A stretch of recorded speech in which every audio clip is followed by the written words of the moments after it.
नमस्कार, प्रणाम, हाय दोस्तों। आप लोग को स्वागत है मेरे इस ब्लॉग्स में।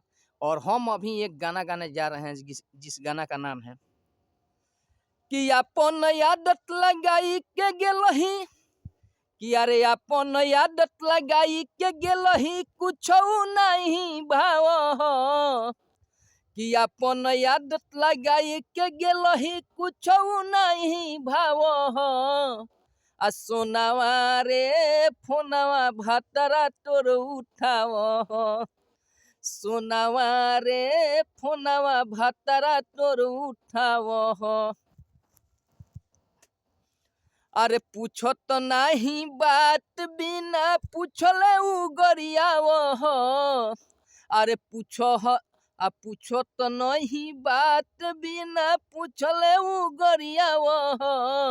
आ सोनावा रे फोनवा भातरा तोर उठाव, करे जावा रे फोनवा भातरा तोर उठाव।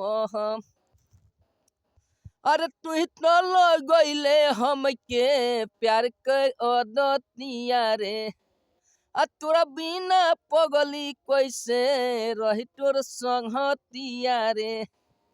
अरे तू तो लो गईले पहिले प्यार के अदतिया रे, आ तोरा बिना पगली कैसे रही तोर संगतिया रे।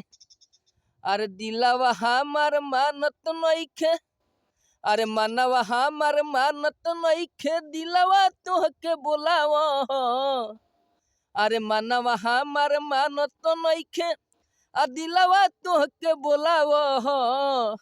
सोनावा रे फोनवा भातरा तोर उठाव, करे जावा रे फोनवा भातरा तोर उठाव।